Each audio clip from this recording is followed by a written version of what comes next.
नमस्कार दोस्तों, honest click में आपका स्वागत है। दोस्तों, इस वीडियो में हम कुछ इंपॉर्टेंट टॉपिक को डिस्कस करेंगे जो रिसेंट के वेबिनार से निकल के आया है। कुछ क्वेश्चन एंड आंसर सेशन जो होता है उसमें भी कुछ चीज़ें आप लोगों को जानना ज़रूरी होता है, क्योंकि उसमें कुछ क्वेश्चंस पूछे जाते हैं, आंसर्स दिए जाते हैं।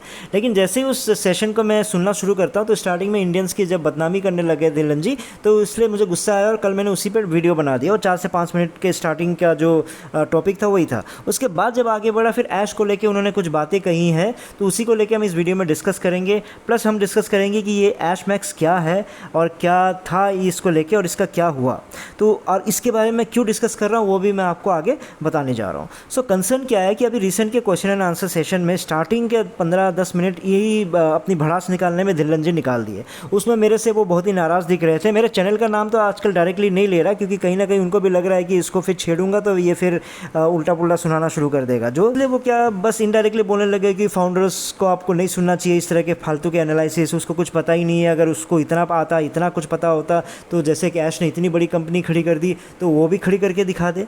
तो ऐसी बातें बोला कि ऐश का जो माइंड है उस तक पहुंचना मुश्किल है। जब मैं ही नहीं पहुंच पा रहा हूँ, मतलब धिल्लन जी भी उनके माइंड तक नहीं पहुंच पा रहे, तो आप लोग कैसे पहुंच पाओगे? तो ऐसी बातें वो कर रहे हैं। तो अब देखो मेरा पॉइंट क्या है, मैं क्यों ये वीडियो बना रहा हूँ। तो देखो धिल्लन जी, मैं आपकी सिचुएशन समझ रहा हूँ। आप अगर ऑन पैसिव को डिफेंड कर रहे हो या ऑन पैसिव के ऐश को डिफेंड कर रहे हो, उनके खिलाफ कुछ गलत नहीं बोल रहे हो, तो इसमें मैं इसको आपको इस बात पे गलत नहीं मान रहा हूँ। क्यों? क्योंकि आप लॉयल्टी दिखा रहे हो, क्योंकि आप ऑन पैसिव के लिए ही काम करते हो और ऑन पैसिव से जुड़े हो, तो क्यों उसको बदनाम करोगे? डेफिनेटली ये मैं भी समझता हूँ। लेकिन धिल्लन जी, आपको ये बात समझना पड़ेगा कि द प्रॉब्लम क्या है आपको, कि आप इंडियन फाउंडर्स को रिप्रेजेंट करते हो, आप एक मिडिलमैन का काम कर रहे हो। क्योंकि क्या हुआ कहानी कि आपको ऐश का विजन पसंद आया, ऐश का जो प्लान है वो समझ में आया और उसके लिए आप कायल हो गए। जैसे ही आपने वो समझा तो फिर ऐश के कहने पे तो फिर आपने क्या किया, सारे इंडियंस को जोड़े। जब इंडियंस को जोड़े तो अब कम से कम 50% से ज़्यादा जो इंडियंस है आपके कहने पे और आपको ही देख के एज ए लीडर मान के उन्होंने इन्वेस्ट कर दिया। जब इतने सारे पैसे, आधे से ज़्यादा पैसा इंडियंस का गया हुआ है, तो आपको तो चौड़े में रहना चाहिए कि आपने ऐश को और ऑन पैसिव को इतना बिजनेस दिलाया। तो इसलिए क्या होता है कि जब 2018, 2019, 2020, 2021, 2022, 2023, जब इन सारे सालों में जो भी वादे किए गए थे, अगर वो कहीं ना कहीं पूरे नहीं हो रहे, सिर्फ कहानियाँ हो रहा है, तो आपको कम से कम मतलब ये फाउंडर्स की तरफ से भी तो कभी भी खड़े होकर कभी कुछ पूछना चाहिए ना। ऐसा करते तो कभी नहीं देखा। चाहे कॉपी ट्यूबर्स हो, चाहे आप हो, तो आप सिचुएशन समझो। आप लोगों ने कभी भी मन लगा के कभी भी फाउंडर्स की तरफ से ऐश को कोई क्वेश्चन पूछा?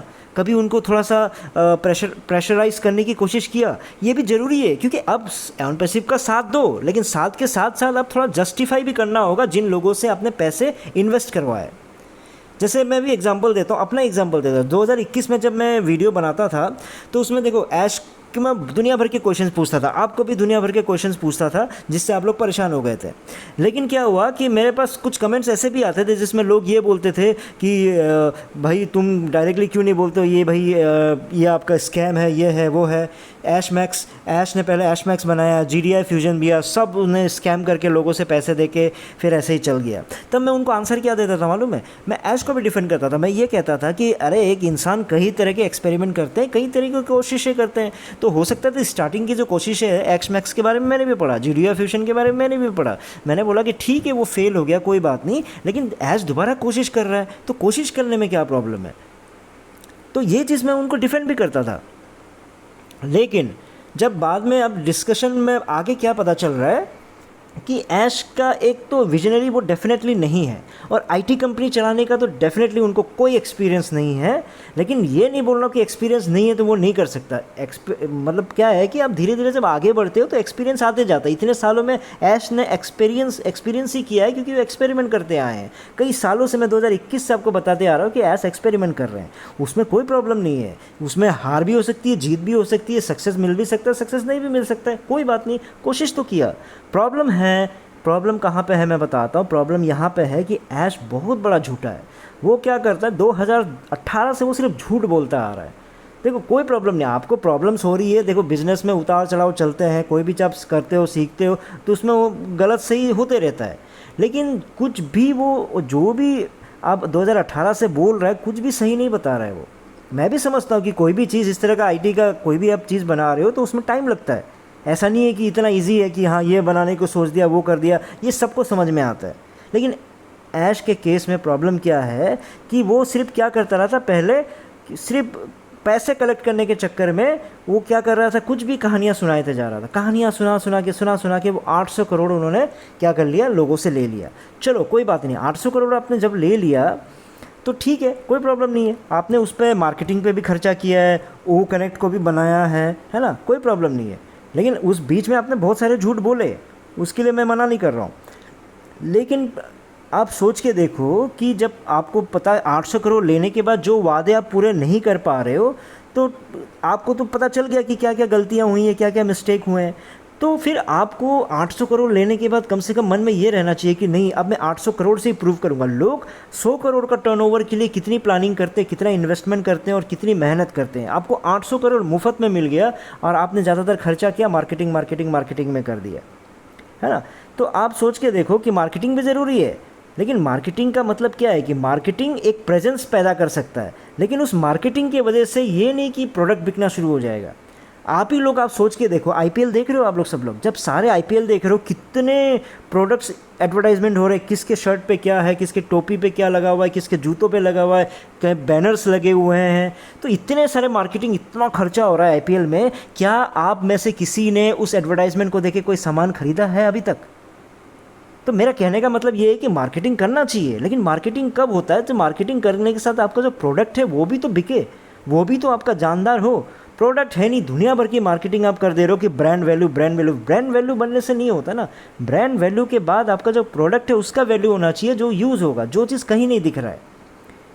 ठीक है, चलो सारी गलतियां हो गई, 800 करोड़ आपके पास चले गए, कोई प्रॉब्लम नहीं। उसके बाद भी आप सोच के देखो कि दोबारा सेम मिस्टेक करने के बाद आपको पता था सब कुछ, जानबूझ के फिर आपने सितंबर 2023 को आपने 1200 करोड़ फिर दोबारा लेके सेम तरह के झूठ बोल के कि ओ कनेक्ट तैयार हो गया, ये कमर्शियलाइज होने जा रहा है, ये ट्रैफिक मेरे पास दुनिया भर का ट्रैफिक पड़ा हुआ है और वो ट्रैफिक मैं आप लोगों को दूंगा क्योंकि ओ कनेक्ट वायरल होने जा रहा है। इसलिए जितना जल्दी हो सके आप लोग $143 इन्वेस्ट करके ओ कनेक्ट का पैकेज ले लो, क्योंकि जो पहले लेके आएगा उन्हीं लॉट को हम लोग, जितना भी अभी ट्रैफिक अवेलेबल है उनको दे देंगे, फिर सेकंड लॉट पे हम जो भी नया ट्रैफिक आएगा उसको देंगे। लेकिन पहला प्रेफरेंस किसको मिलेगा, फर्स्ट कम फर्स्ट बेसिस पे जो आप लोग इन्वेस्ट कर रहे हो। ऐसी बातें बोल के आपने भर के पैसे ले लिए, 1200 करोड़ का आपने फिर से कलेक्शन कर लिया, और जैसे ही वो कलेक्शन हो गया फिर से वही कहानियाँ, वही एक्सक्यूजेस शुरू हो गए जैसे आपने 800 करोड़ पहले लेने के बाद किया था।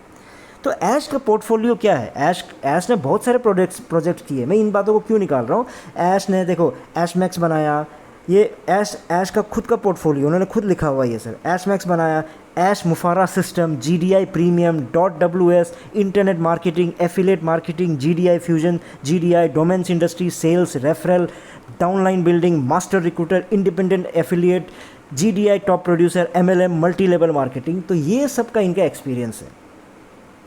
अब मैं कहना क्या चाहता हूँ कि मेरा कंसर्न क्या है, मुझे ये कोई मैटर नहीं करता है कि ऐश कितने बार फेल हुए, ये मैटर ही नहीं करता। आप फेल हो क्योंकि गिरते हैं सहसवाई मैदान जंग में, है ना, वो क्या गिरे जो घुटनों के बल चले, ये सबको पता है। लेकिन प्रॉब्लम है कि ऐश ने कितने बार झूठ बोला है, वो मैटर करता है। फेल होना कोई बड़ी बात नहीं है यार, फेल होते फिर आगे बढ़ते हैं लोग। आज के दिन में अगर आपसे पूछा जाए कि ऐश ने क्या डिफरेंस पैदा किया है, क्या कुछ है, मतलब ऐसा क्या कर दिया अलग सा, आपके पास आंसर कुछ नहीं होगा। ऐश लकी है कि उसको धिल्लन जी आप जैसे लोग मिले, जस्सी जैसे लोग मिले, तो क्या होगा कि आप लोगों ने ऑन पैसिव का इन्वेस्टर्स ला के दे दिया, इतने 800 करोड़ आप लोगों ने कलेक्ट करवा दिया।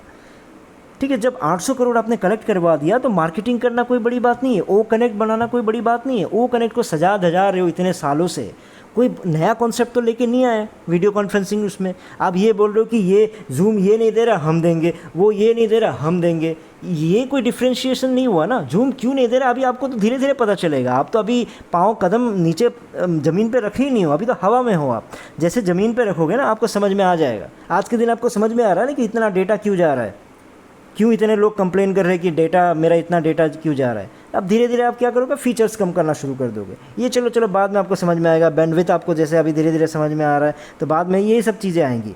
लेकिन मेरा कहने का मतलब है कि ऐश आज के दिन में आप ये बोलते हो कि चलो भगवान है, ये है, उनका दिमाग ये है, ये कई तरीक़ों से सोचते हैं।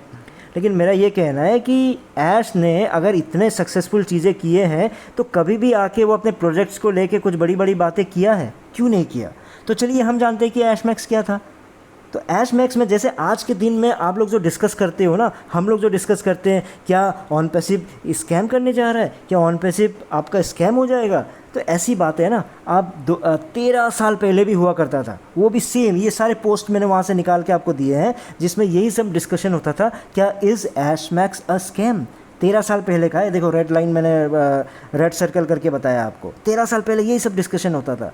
तो किसी का कहना होता था कि नहीं ये स्कैम नहीं है, किसी का कहना होता था कि नहीं ये स्कैम है, किसी का कहना था कि यार सिर्फ $25,000 दे के कैसे आप $25 दे के कैसे आप $22,000 पूरा ज़िंदगी भर आप कमाई करके दे सकते हो लोगों को। $22,000 आज के डेट के में मतलब पता है आपको, 18 लाख पर महीने उन्होंने ऐश ने वादा किया था कि आपको कमाई शुरू हो जाएगी। तो वो क्या है आपका ऐश मैक्स, क्या था ऐश मैक्स के अकॉर्डिंगली 3 सिंपल स्टेप्स करने थे, वो भी 100 दिन के अंदर। अगर आप उसको कर लेते हो 100 दिन के अंदर अंदर, तो आपका एटलीस्ट मिनिमम जो आपकी कमाई शुरू हो जाएगी वो होगी $22,300 per month residual permanent income. घर बैठे बैठे आप सालों तक, जब तक आप हो, आपका नेक्स्ट जनरेशन, ये वो सब लोग कमाते रहेंगे। कितना? $22,300। मतलब आज के डेट में 18 लाख पर महीने आप कमा सकते हो।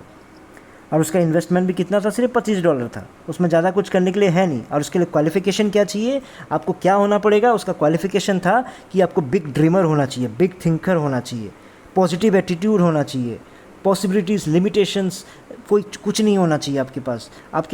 आपका क्या होना चाहिए? एक जेन्युइन डिज़ायर होना चाहिए कि मुझे सक्सेस करना है, मुझे पैसे चाहिए, इस तरह का एक ख्वाब होना चाहिए। और सबसे बड़ी बात, आपके पास क्या होना चाहिए? दूसरों को मदद करने की इच्छा होनी चाहिए, जेनरस, आप पे दया भावना होना चाहिए। दुनिया में दया, लोगों को बताने के लिए, लोगों को आगे बढ़ाने के लिए, गरीबों की मदद करने के लिए आपके पास एक जज्बा होना चाहिए। और इन सब क्वालिफिकेशन होने के बाद आपको बस करना क्या है कि 3 स्टेप्स करना है जो आपको 20 दिन के अंदर अंदर ख़त्म करने हैं। उसके बाद फिर ये पता नहीं matric system, same matric system को कॉपी पेस्ट किया था ऑन पैसिव में स्टार्टिंग में, मुझे याद है, ठीक है। और उसका ऐश मैक्स का कहना था कि Ash Max is so simple yet most powerful, a brilliant system that turns $25 into 22,300। सिर्फ $25 से आपको करना क्या है कि आपको पहले क्या करना है? GDI में साइन अप करना है। FTS सेकंड स्टेप है आपका, FTS बोल के कोई कंपनी था या जो भी था, उस पर साइन अप करना है। और तीसरा काम है कि आपको कुछ नहीं करना है कि 20 दिन के अंदर अंदर 5 लोगों को जाके आपको ये $25 का इन्वेस्टमेंट लेके आना। सबसे मतलब $25 आपको दोबारा करवाना। ये 3 स्टेप्स आपको करवाने, सिंपल सा काम था। उसके बाद आपकी कमाई ये जो मैट्रिक सिस्टम दिखाया इसकी तरह होने वाली है। और आप बहुत ही जल्द क्या करोगे, 18 लाख पर महीने आपकी कमाई स्टार्ट हो जाएगी, घर बैठे बैठे, वो भी ज़िंदगी भर। ये नहीं कि एक बार आया 2 बार आया। अब ये सब बात मैंने क्यों निकाला, वो क्या है क्या नहीं है क्या हुआ छोड़ो। मैं ये कहने की कोशिश कर रहा हूँ कि मिस्टर धिल्लन, आपको ये एक्सेप्ट करना पड़ेगा कि ऐश जो है सिर्फ एक्सपेरिमेंटिंग करने के मूड में ही रहे वो। अगर आप सोच के देखो कि फाउंडर्स की मनी से, मैं हमेशा से कहता आया हूँ कि वो सिर्फ एक्सपेरिमेंट कर रहा है। फिर ऐश ने जैसे रियलाइज़ किया कि नहीं, मैं जो भी सपने दिखाए, मैं जो भी करने जा रहा हूँ वो पॉसिबल नहीं हो रहा है। उसको कब समझ में आया? जब 800 करोड़ के पास आ चुके थे, मार्केटिंग शार्केटिंग ये सारे करने गए। इसलिए धीरे धीरे उन्होंने क्या, प्लान चेंज करते चले गए। ये हटा दिया, वो हटा दिया। लोगों को ये लोग तो भूल गए, क्योंकि लोग इसी उम्मीद में, फाउंडर्स इसी उम्मीद में, अरे मुझे फ़र्क नहीं पड़ता घंटा यार कि इससे पैसे आ रहे हैं कि उससे पैसे, हमें तो पैसे से मतलब है। ऐश ये कर रहा करने दो, वो कर रहा करने दो, हमें तो पैसे आने चाहिए ना, तो उससे मतलब है। तो ये चीज़ें, अगर आपको ये लगता है कि ऐश बहुत ही ब्रिलियंट था और बहुत ही विजनरी था, तो ऐश मैक्स का क्या हुआ? 13 साल पहले जो 18 लाख पर महीने आप कमवा रहे थे, क्या वो लोग, जिन लोगों ने ऐश मैक्स को ज्वाइन किया था, जिन लोगों ने जो ऐश मैक्स पे इन्वेस्ट किया था, क्या आज के दिन में वो 18 लाख पर महीने कमा रहे हैं? कहाँ हैं वो लोग? कहाँ गए वो सारे पैसे? किसको इन्वेस्ट करवाया था? अगर वो पर लाख कमा रहे हैं तो उनको ला के अब आपने वीडियो कॉन्फ्रेंसिंग उसमें मीटिंग पे लेके आओ, उनको दिखाओ, सबको बताओ, आप केस स्टडी दिखाओ कि ये देखो, इन लोगों को मैंने 18 लाख पर महीने कमवा के दिया है। जब उनको नहीं दिया तो आप ये ऑन पैसिव से कैसे कर दोगे, है ना? क्योंकि आप तो बस एक IT कंपनी बनाने जा रहे हो। IT कंपनी, यार आपको भी पता है कि सिर्फ प्रोडक्ट बेच के आप इतने 14-15 लाख लोगों को मंथली इनकम नहीं करवा सकते, ओनली एफिलिएट से करवा सकते हो। इसलिए धीरे धीरे आप लोगों ने क्या किया, एफिलिएट साइन करवाना शुरू कर दिया, और एफिलिएट के थ्रू आप क्या कर रहे हो, इनकम करोगे फ्यूचर में। यही आप लोगों का एम है। ऐश भी क्लियरली ये बात पता है, इसलिए वो कमीशन भी देने में देर कर रहे हैं। इसलिए कंक्लूजन सिंपल सा है कि ऐश को भगवान मानने की ज़रूरत नहीं है। वो जो भी पिछले 5 सालों में किया है, वो किसी के पास भी अगर वो पैसा हो और थोड़ा सा सेंसिबल हो, थोड़ा सा एक्सपीरियंस हो, तो सेम काम वो कर सकता है, क्योंकि ये सारा काम पैसे ने किया है, ऐश ने नहीं किया है। ऐश ने ऐसा कोई प्रोडक्ट नहीं बनाया, out of the box product नहीं बनाया कि जो मार्केट को डिस्टर्ब कर सके। ये कोई सोल्यूशन थोड़ी है कि मतलब आपने एक ही छत के नीचे सारे प्रोडक्ट बना दिए, अब मेरा ये भी यूज़ होगा, अब मेरा वो भी यूज़ होगा। अरे ये फंडा तो कितना बरसों पुराना है। लेकिन जब इन सब चीज़ों को, इकोसिस्टम को करने जाओगे, तो आपको समझ में आएगा यार इसमें तो 50% फाउंडर्स को देने की जगह मैं तो 1% भी नहीं दे पाऊँगा, पैसे कहाँ से लाऊँगा। वो धीरे धीरे आपको समझ में आएगा। फिर तब तक हो सकते हैं बहुत सारे फाउंडर्स परलोक सिधार चुके होंगे, क्योंकि आपको फिर पूछने के लिए कोई होगा नहीं। क्योंकि 13 साल के बाद आज ऐश मैक्स पूछ रहा है कोई ऐश मैक्स के बारे में तो कोई नहीं पूछ रहा है ना। वैसे ही ऑन पैसिव का भी आप हाल कर दोगे, मतलब एक कंपनी बन जाएगी, IT कंपनी बन जाएगी, आप अच्छा कमा रहे होगे, उसमें कोई शक नहीं है। लेकिन फाउंडर्स का क्या होगा? ज़ीरो फाउंडर्स जो बेचारे इन्वेस्ट किए आपका सपना देख के, जैसे ऐश मैक्स में आपने सपना दिखाया था, सेम सपना इसमें दिखा दे रहे हो। इसलिए फाउंडर्स को भी थोड़ा सा बिटर जो सत्य है, इसको थोड़ा सा आपको भी समझना पड़ेगा। तो दिलन जी, मेरा कहने का यही मतलब है कि ये मत बोला करो कि ऐश ये है, ऐश वो है, उसको समझना मुश्किल है, उसको समझना ये है, उसको समझ। अरे भैया, वो सिर्फ एक्सपेरिमेंट कर रहा है। वो लक इसलिए अच्छा है कि उसको पैसे मिल गए 2000 करोड़। आप उसके बाद कुछ भी बड़े चौड़े बातें कर सकते हैं, बड़ा बड़ा काम कर सकता है। लेकिन मैं आपको अभी भी बता दूं कि ये ऐसा नहीं कर पाएगा जिससे 15 लाख लोगों को मंथली इनकम दे सके। ठीक है दोस्तों, उम्मीद करता हूँ आपको कुछ समझ में आया हो। इस वीडियो में इतना ही था। फिर नए वीडियो में नए टॉपिक के साथ आऊँगा। तब तक के लिए टेक केयर, बाय बाय।